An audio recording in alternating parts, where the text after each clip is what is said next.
So I thought it was fitting that Eric affirmed the choice to begin this morning's day of many wonderful presentations, exploring for just a few moments this issue of what is integrity in our lives. What does it mean to be a person of moral character? Why is this so relevant to Buddhism? Of course it is. What does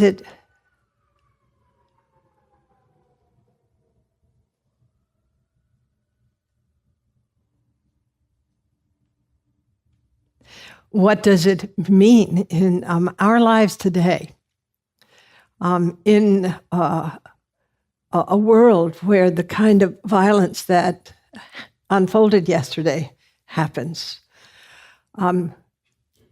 where young people are exposed and traumatized. How is this touching generations to come? Recently, I was with the epigeneticist Perla Kalaman in a program at Upaya, and her work is extraordinary. And she's in her research on gene expression, the trauma that people experience, whether it's in the camps, as was reflected by the work that Glassman Roshi did in his plunges at Auschwitz, or whether it's the people who have survived that shooting in Virginia Beach, the trauma, or whether it's the thousands, tens of thousands, millions, almost 7 million refugees fleeing from climate catastrophe and from war. The trauma, and most of them children, the trauma that they carry today will be transmitted through generations. And we're not talking about just one generation, multiple generations, according to Dr. Kalaman.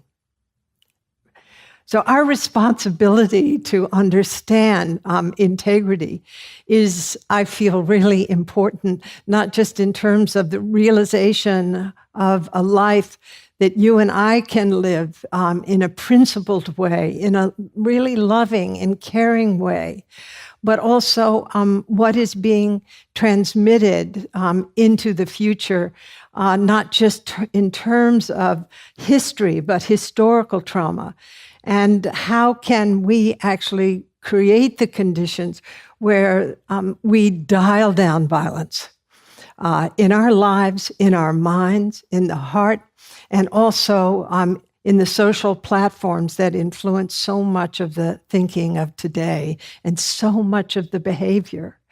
And it's really a fascinating time to be alive, because we see that violence is being, and it's indirect, but it's also direct. It's a reflection of direct, but it's indirect through social media.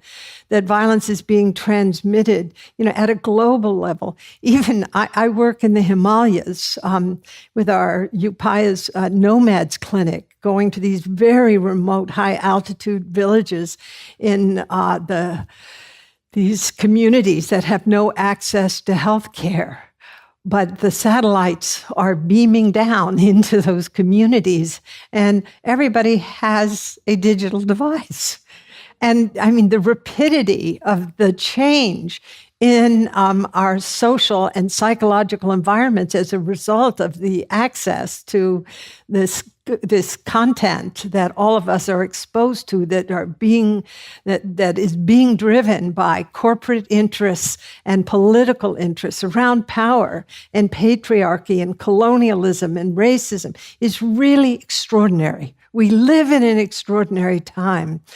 And as such, we have the opportunity to use these platforms of communication to, as well as the platform of our own attention, to transform the conditions that are right now in a phase in our world that are very, very problematic, if not extraordinarily dangerous.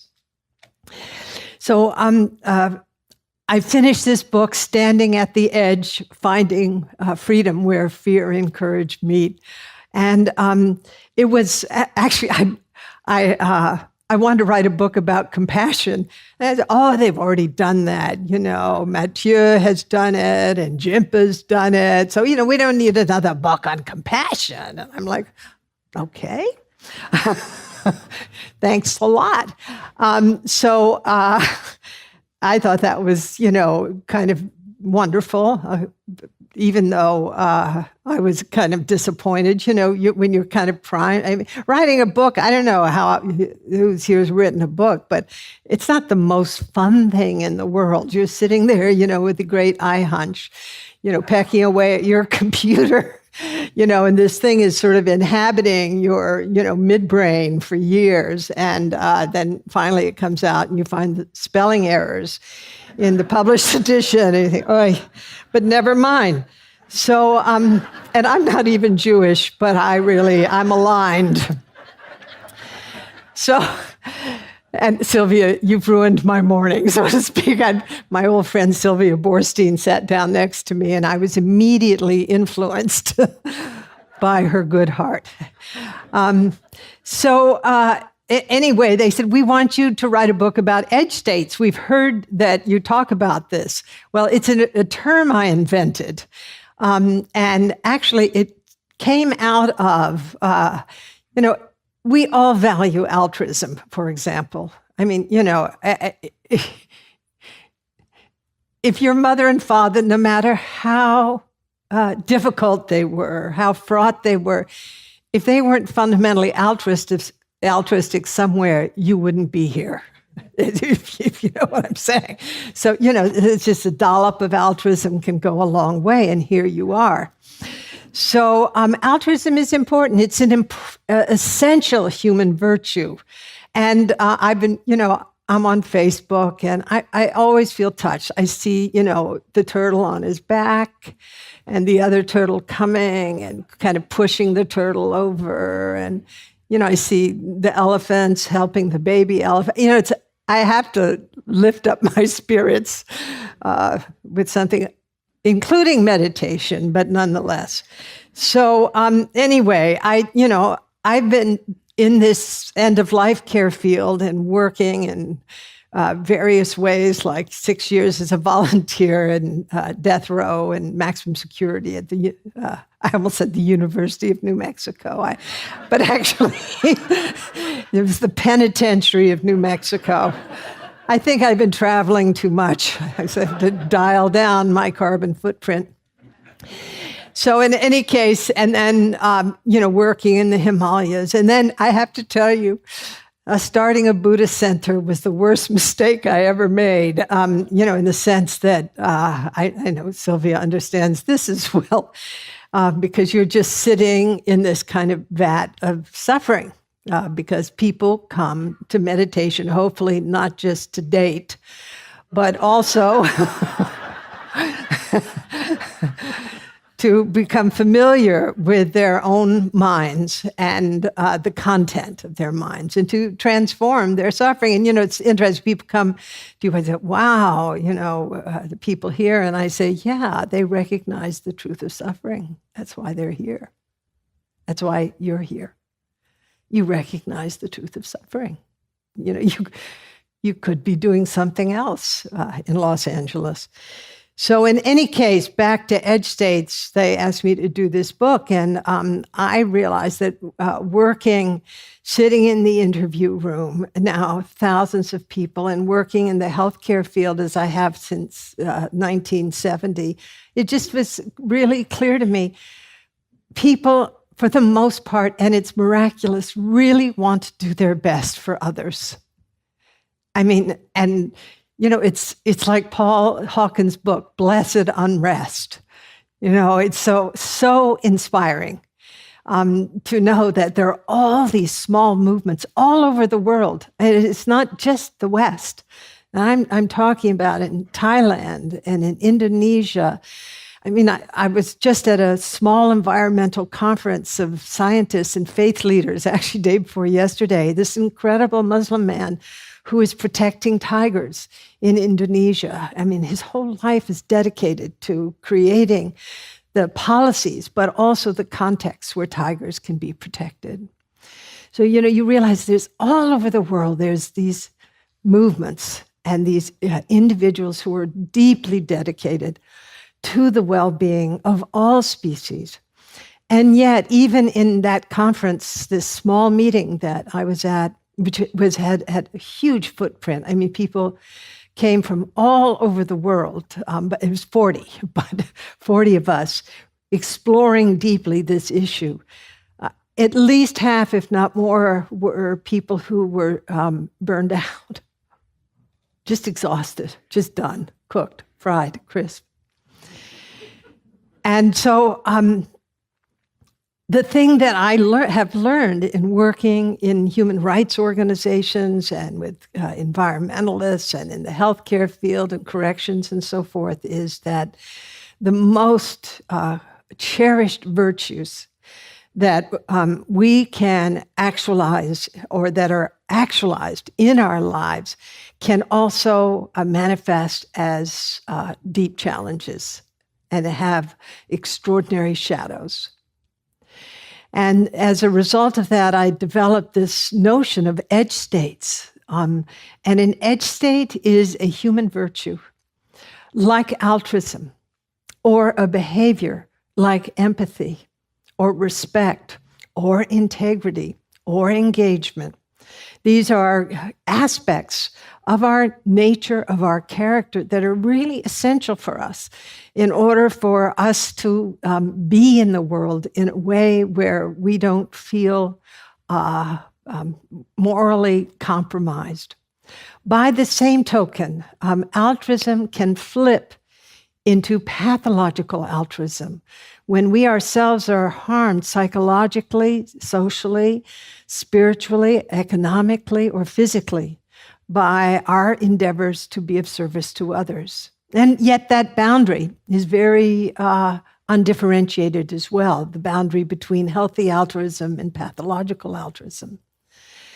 Also, empathy is essential. A world without empathy, without us being in resonance with each other, in connection with each other, sensing, being able to expand our subjectivity to include the experience of others physically, emotionally, or cognitively. It's essential that we have that capacity, or the world is dead to us. A world without empathy is where we are dead to each other. And yet, if empathy is not regulated, either spontaneously or through intention, we can experience empathic distress, go over the edge of empathy, that's why I call it an edge state, and find ourselves suffering from secondary trauma. Integrity. What is it to be morally upstanding? Not self-righteous, not stinky, if you will, prideful around integrity, but to understand and I defined integrity as living a life where we dial down our harm toward other beings and ourselves. And integrity is violated when we cause harm. And yet, when our integrity is not deeply embedded and instantiated in our values, and our values is not connected to a view that is characterized by radical inclusivity, then our integrity is compromised. And what happens when our integrity is compromised? Moral suffering. And I'm going to address that in a little more detail shortly. moral suffering. And respect. How do we uphold others, even the politicians? And I'm having a hard time doing that. I have to tell you, it's like, oh my God. I remember,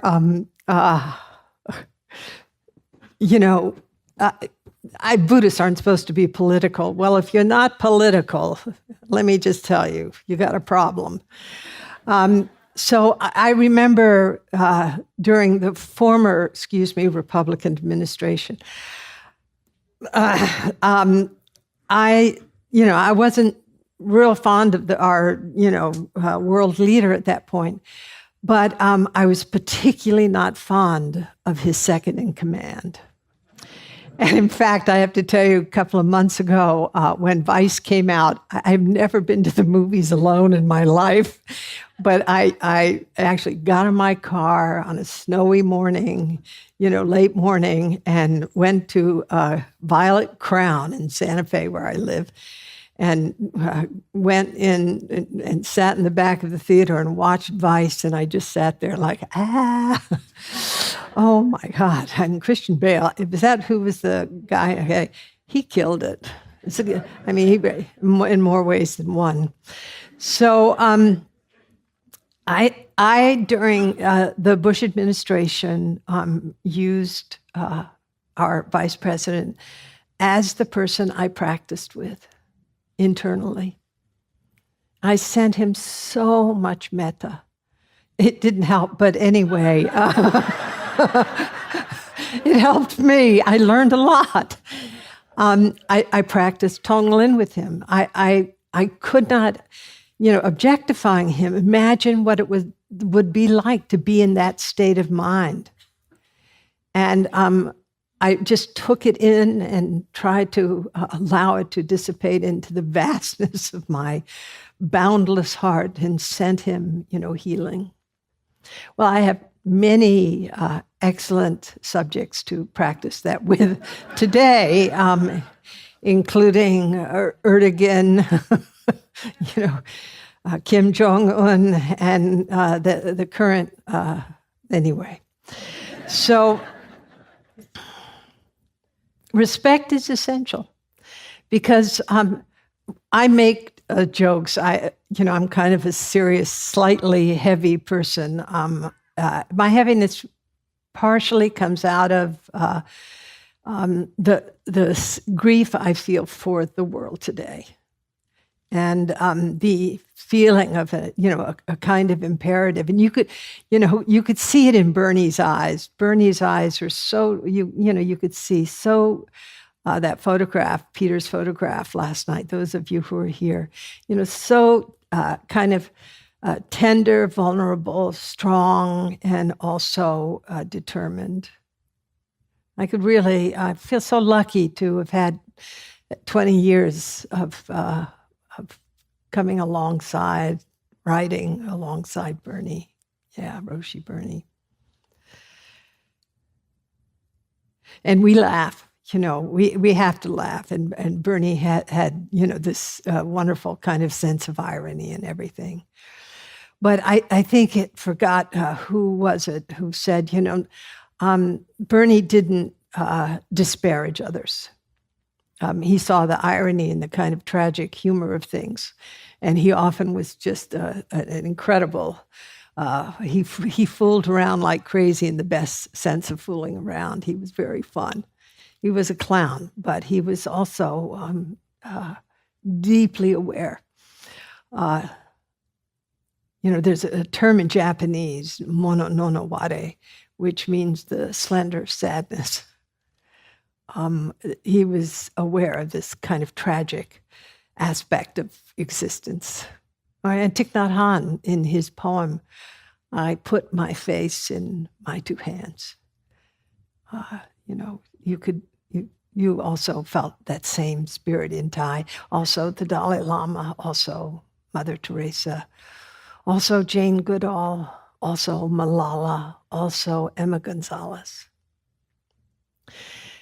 So respect is essential because we are all human beings. And even bigger than that, respect for all species. But since our main concern right now in terms of what is causing the greatest harm, which is not a meteor from outer space, but the sixth extinction we're facing right now that is caused by humans in this Anthropocene. So our understanding that even when I was in the penitentiary of New Mexico working on death row, with men who had caused horrible suffering, all of whom who had killed people from little girls on up to their parents.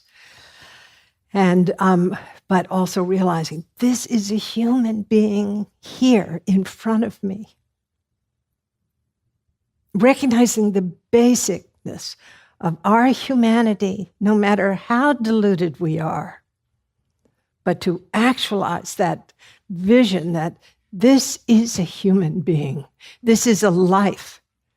This one, whether it was Hitler or Mussolini or Erdogan or Assad, was a baby, and this one will die. And in my book, I don't name the vice president, but I say something like, I'm not sure I'd want to go to a dinner party with him. But if he were actively dying and I were asked to come sit by his side, I would go. I would go. I'm sure you would too. I'm sure you would too. Respect. Not for a person's actions, but for the fact that they are a human being, a human life. And one wishes the best. I wish the best for our president every single day, even though I'm just horrified by what is happening. I cannot just take refuge in emptiness. I have to look at the truth of suffering with unveiled eyes. And then engagement was the fifth edge state that I describe in this book, Standing at the Edge.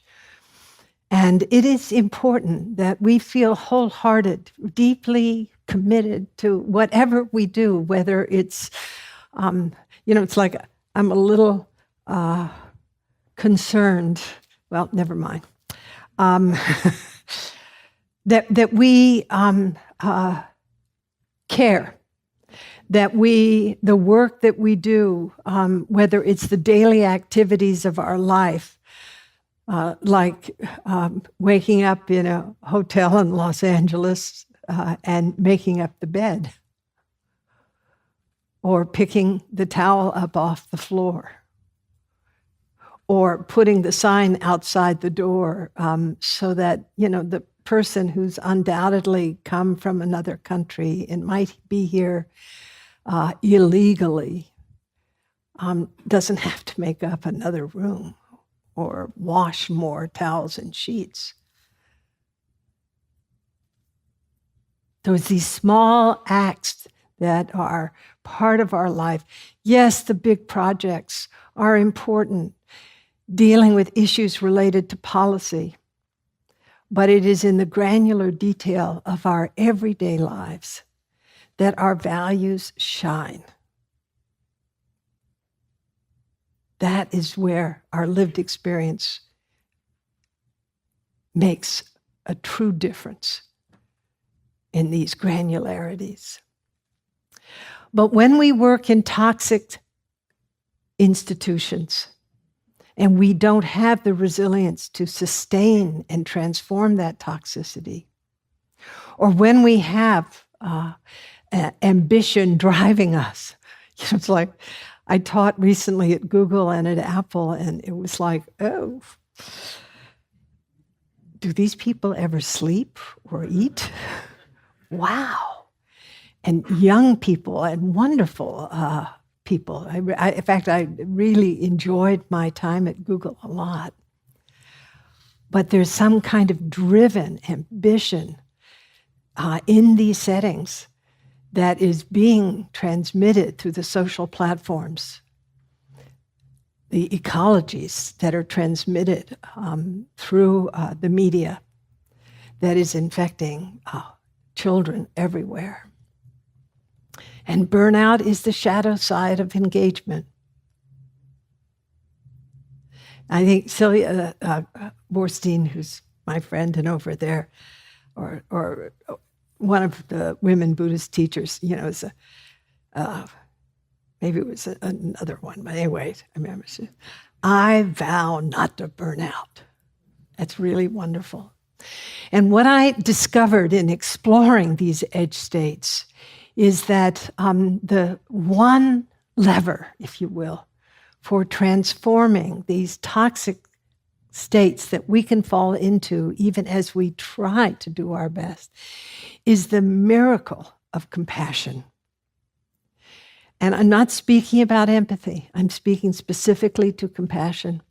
Compassion, which is made of non-compassion elements, including our capacity to be attentionally balanced, emotionally balanced, to have an intention which is fundamentally unselfish, to bring insight into the equation that primes compassion and embodiment and engagement. Now, I want to return for a moment to integrity. And I think I have 3 minutes, right? Okay, I have 6 minutes. Since this was about integrity, but I just wanted to give you the ecology of edge states a little bit. I hope that's okay. You can read the book. I'm not going to write it again. So I began to look at moral suffering, and I discovered there are 4 interdependent ecologies that operate in moral suffering. And they include moral distress. And that is when you and I see a pathway through when we're confronted with a moral dilemma, but we can't actualize it because of institutional values, social values, choices of those whom we're working with, and so forth. And as a result of that, we are deeply distressed. Because we see the contours of suffering before us. We see the potential outcomes, but we are helpless in the face of suffering.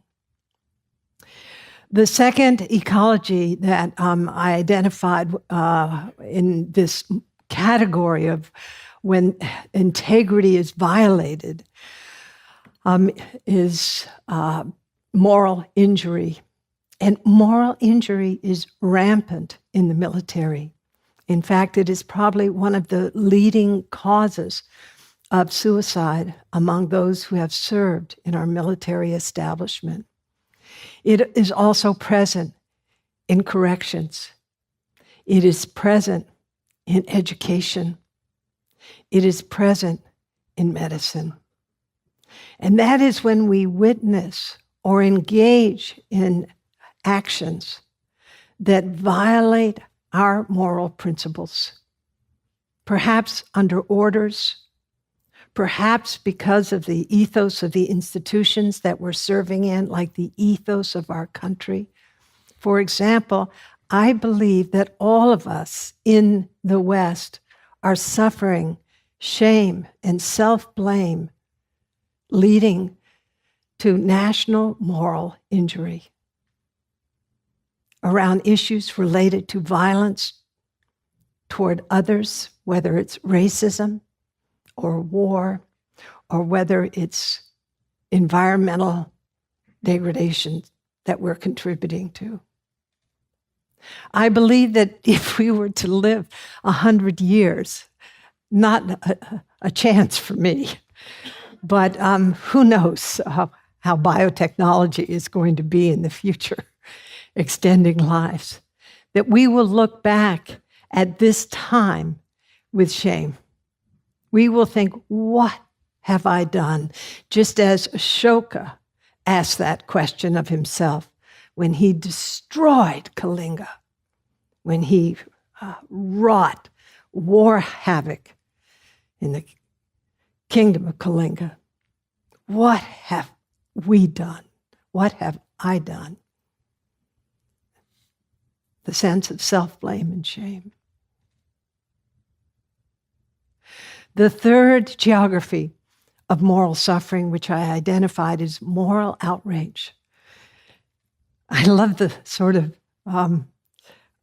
dialed down expression, but she's so brilliant. Rebecca Solnit says, one of the ways that we convey moral outrage is recreational bitterness. That is, it's polarizing even within the same movement.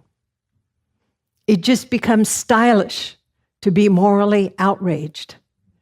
It's Sanders versus AOC, if you know what I'm saying, tearing apart even that party which we feel in support of. Recreational bitterness.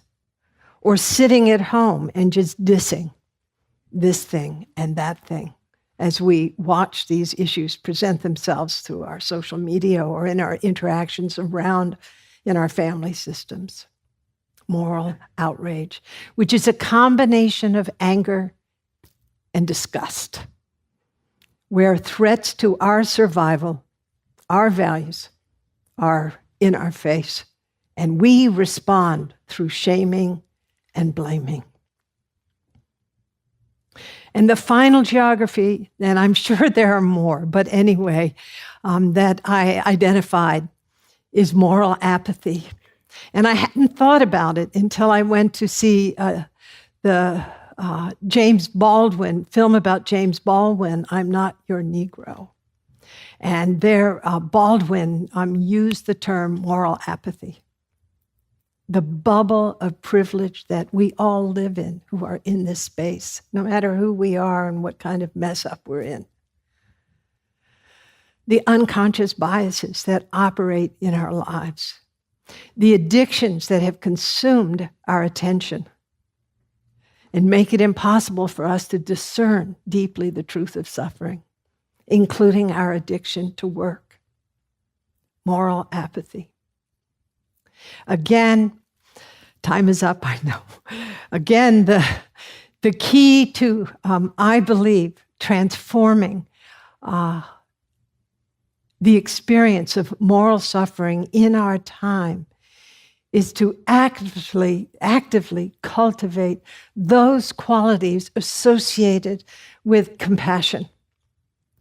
A compassion that is healthy, principled, brilliant, unselfish, unsentimental, and is characterized by deep discernment and boundless love.